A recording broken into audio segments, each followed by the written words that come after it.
Hi friends, I hope कि आप लोग बहुत अच्छे होंगे। आज हम सीआरपीसी के चैप्टर 5 लेकर आए हैं, अरेस्ट ऑफ पर्सन, जो टोटल सेक्शंस 41 से 60 ए तक है। इसमें गिरफ्तारी की शक्ति के बारे में और प्रक्रिया के बारे में ओपन दिए गए हैं। इस चैप्टर को पढ़ने से पहले हम सबसे पहले संविधान के आर्टिकल 21 को जान लेना चाहिए। उसमें जो है ये बात कही गई है कि किसी भी व्यक्ति की शारीरिक स्वतंत्रता या जीवन की स्वतंत्रता को उससे वंचित किया जा सकता है। विधि द्वारा स्थापित प्रक्रिया से ही वंचित किया जा सकता है, अन्यथा नहीं किया जा सकता है। तो विधि द्वारा स्थापित प्रक्रिया से वंचित किया जा सकता है। वो विधि द्वारा स्थापित प्रक्रिया यहाँ पर है, इसके द्वारा वंचित किया जा सकता है। यदि विधि द्वारा स्थापित प्रक्रिया से अन्यथा यदि वंचित किया जाता है किसी व्यक्ति को जीवन की स्वतंत्रता से या शारीरिक स्वतंत्रता से, तो ये हमारे फंडामेंटल राइट्स के अगेंस्ट होगा और मुझे राइट है रीड करने का। ठीक है। दूसरी बात कि आप इसमें यदि इलीगल गिरफ्तारी होती है, यदि हमारी गिरफ्तारी विधि द्वारा स्थापित प्रक्रिया के अनुसार नहीं होती है, तो मुझे क्या क्या राइट्स मिलेंगे? मुझे 3 राइट्स मिलेंगे। पहला राइट्स है 21 आर्टिकल कि फंडामेंटल राइट्स की अवहेलना की जा रही है, तो उसके अगेंस्ट में जो है हम रिट दायर कर सकते हैं हाई कोर्ट में या सुप्रीम कोर्ट में। हाई कोर्ट में करते हैं 2 to 6 के अंतर्गत आर्टिकल, और आर्टिकल 3(2) के तहत सुप्रीम कोर्ट में कर सकते हैं। तो पहला राइट तो रिट करने के राइट हो गया। दूसरा राइट है यदि इलीगल गिरफ्तारी की जा रही है तो दूसरा राइट है सेल्फ डिफेंस का। IPC under section 97 red with 100 and 101। तो दूसरा राइट है सेल्फ डिफेंस का राइट हो गया। और तीसरा राइट है कि हम जो है टॉर्ट के अंतर्गत क्षतिपूर्ति का जो है वाद ला सकते हैं, मतलब मिथ्या कारावास के लिए ला सकते हैं। तो ये 3 राइट्स हैं। ठीक है। तो अब आते हैं कि जो विधि द्वारा स्थापित प्रक्रिया है जिसके तहत गिरफ्तारी को वैलिड माना गया है, लीगल माना गया है, वो विधि द्वारा स्थापित प्रक्रिया कहाँ है? एक तो सीआरपीसी में 41 में है, 42 में है, 43 में है, 41 में और 42 में, 43, 44, 41 और 42 में जो है पुलिस को है बिना वारंट गिरफ्तार। ये जो चैप्टर है जिसमें शक्ति दी गई है सेक्शन 41 में पुलिस अधिकारी को, 42 में पुलिस अधिकारी को, 43 में प्राइवेट पर्सन को और 44 में मैजिस्ट्रेट को, ये विदाउट वारंट अरेस्ट है। ठीक है। तो अब 41(1) में चलते हैं कि वो कौन सा किन किन सिचुएशंस में, किन किन परिस्थितियों में पुलिस अधिकारी जो बिना वारंट किसी व्यक्ति को गिरफ्तार कर सकता है। देखिए, पुलिस अधिकारी बिना वारंट भी गिरफ्तार कर सकता है और वारंट पर भी गिरफ्तार कर सकता है। तो ये जो गिरफ्तारी है बिना वारंट पर गिरफ्तारी है पुलिस अधिकारी के द्वारा। ठीक है।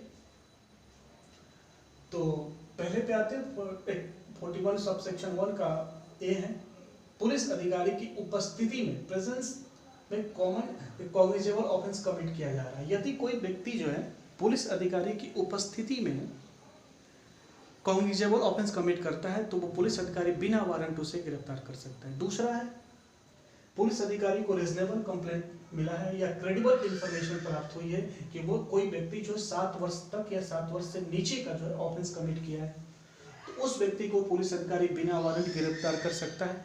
लेकिन इस मामले में रीजन रिकॉर्ड करना पड़ेगा। रीजन रिकॉर्ड करना पड़ेगा मतलब कि उसको लिखना पड़ेगा कि इसकी गिरफ्तारी क्यों जरूरी हो गई है। साक्ष्य के विलोपन को बचाने के लिए, या हो सकता है उसको भाग रहा हो, भागने से रोकने के लिए, कई रीजन दिए गए, वो रीजन रिकॉर्ड करके वो गिरफ्तार कर सकता है उस व्यक्ति को। ठीक है।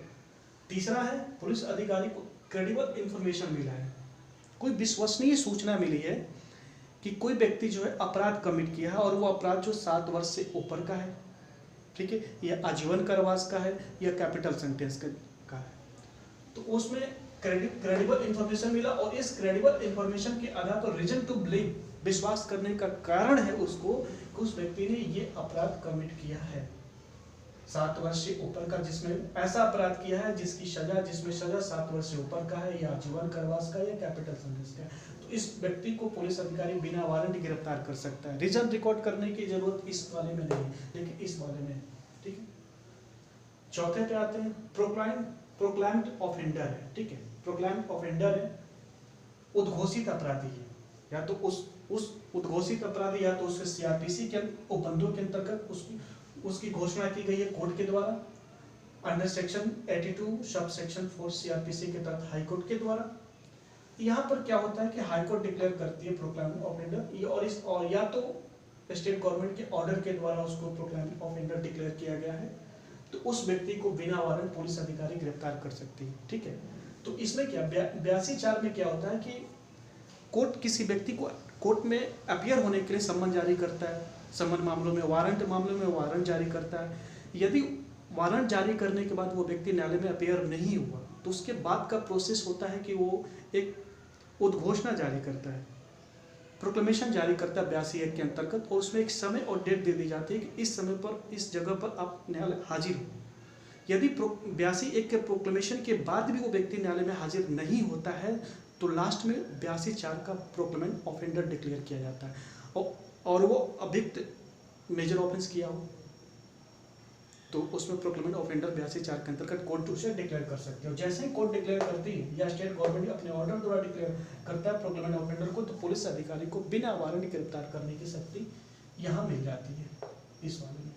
ठीक है, नेक्स्ट चलते हैं। स्टोलन प्रॉपर्टी पोजीशन में पाया गया है, किसी व्यक्ति के पोजीशन में स्टोलन प्रॉपर्टी पाया गया है और सस्पेक्टेड है, ऐसा लगता है कि ये प्रॉपर्टी किसी अपराध करके ये अपराध की प्रॉपर्टी अपराध के तहत प्राप्त की गई है, तो उस व्यक्ति को अगर वो कोई रीजनेबल कारण युक्त कारण नहीं बता पा रहा है तो उसको पुलिस अधिकारी बिना वारंट गिरफ्तार कर सकती है। स्टोलन प्रॉपर्टी का मतलब ये नहीं हुआ चुराई, स्टोलन प्रॉपर्टी का हिंदी में जो हम कहते हैं चुराई हुई संपत्ति, लेकिन ये इसका मतलब ये नहीं कि जो चोरी के थ्रू जो प्राप्त हुई है सिर्फ वही संपत्ति चुराई हुई संपत्ति नहीं होती।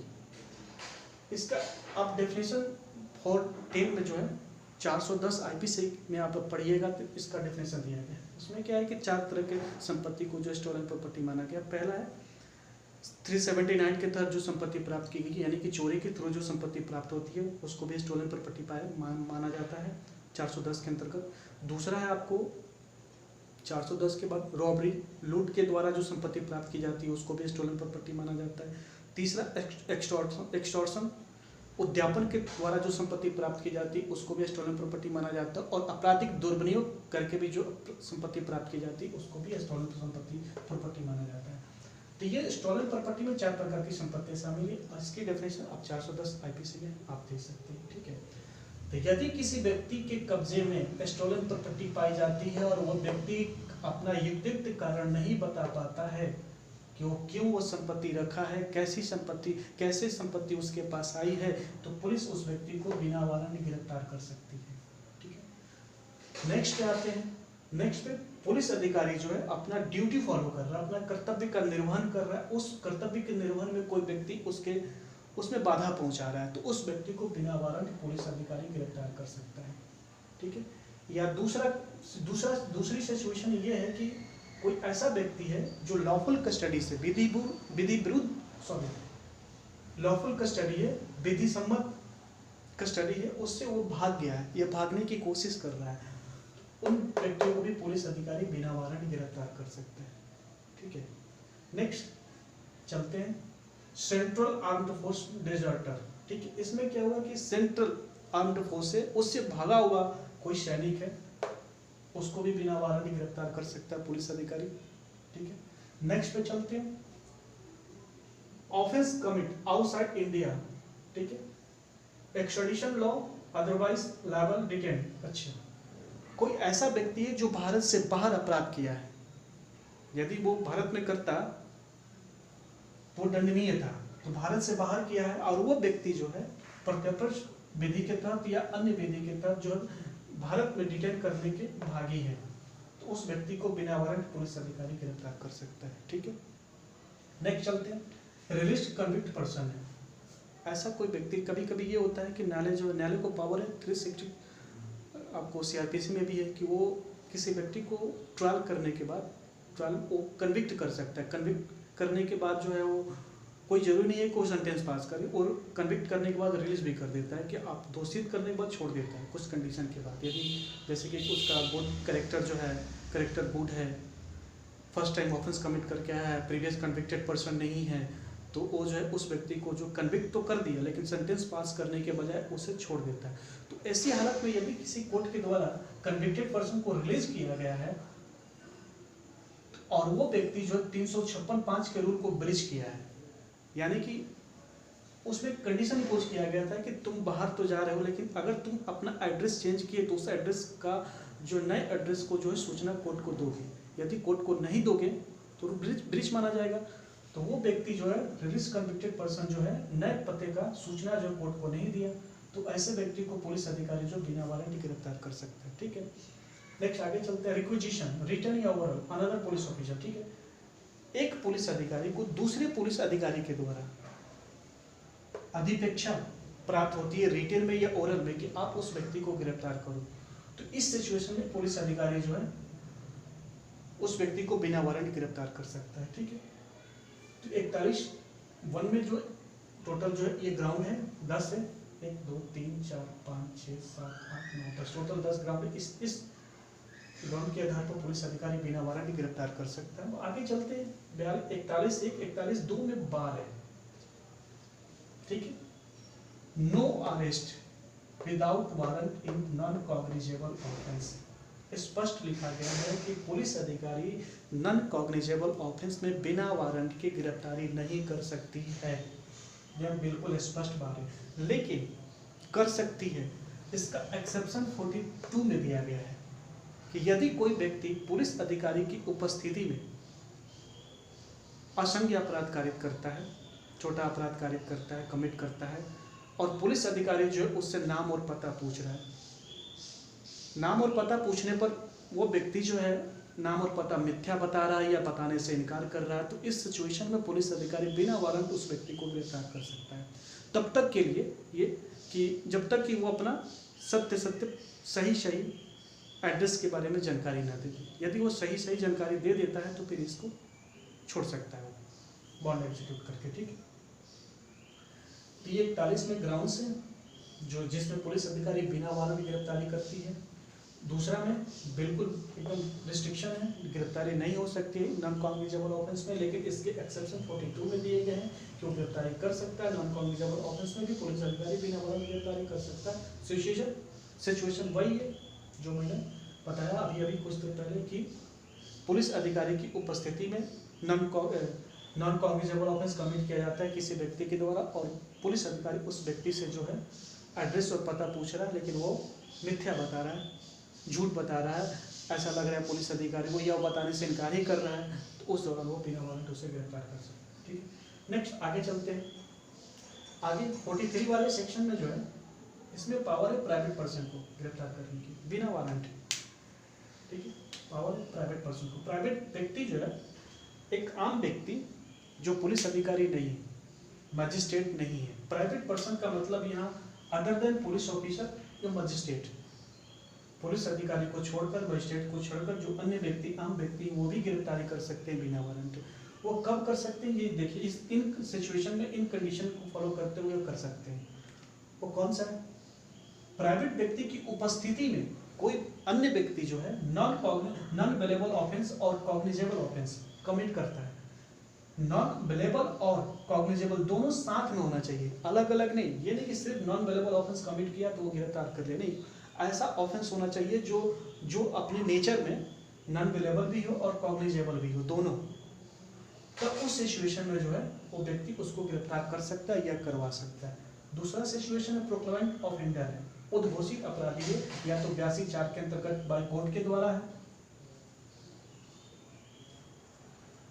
या स्टेट गवर्नमेंट के ऑर्डर के द्वारा उसको उद्घोषित अपराधी डिक्लेयर किया गया है, तो उस व्यक्ति को भी प्राइवेट पर्सन बिना वारंट गिरफ्तार कर सकता है या करवा सकता है। ठीक है, नेक्स्ट सेक्शन पे आते हैं 44 में पावर है मजिस्ट्रेट को बिना वारंट गिरफ्तार करने की। ठीक है, इसमें मजिस्ट्रेट में दोनों मजिस्ट्रेट हैं, एग्जीक्यूटिव मजिस्ट्रेट भी है, जुडिशियल मजिस्ट्रेट भी है। ठीक है, एग्जीक्यूटिव मजिस्ट्रेट भी और जुडिशियल मजिस्ट्रेट भी 44 में दोनों को पावर है बिना वारंट गिरफ्तार करने की। ये कब गिरफ्तार कर सकते हैं? तो मजिस्ट्रेट की स्थानीय सीमा के अंदर उसकी उपस्थिति में कोई व्यक्ति जो है कोई भी ऑफेंस कमिट करता है, ऑफेंस का नेचर स्पेसिफाइड नहीं है, कोई भी ऑफेंस हो, बिलेबल हो सकता है, नॉन बिलेबल हो सकता है, कॉग्निजेबल हो सकता है, नॉन कॉग्निजेबल हो सकता है, कोई भी ऑफेंस करता है तो व्यक्ति मजिस्ट्रेट जो उसे बिना वारंट गिरफ्तार कर सकता है या करवा सकता है। ठीक है। दूसरा सिचुएशन है कि उसके स्थानीय क्षेत्राधिकार में वो मजिस्ट्रेट जो है किसी व्यक्ति को वारंट इशू करने के लिए कॉम्पिटेंट है, सक्षम है, और वो व्यक्ति उसके सामने है, तो उस व्यक्ति को बिना वारंट गिरफ्तार कर सकता है। ठीक है।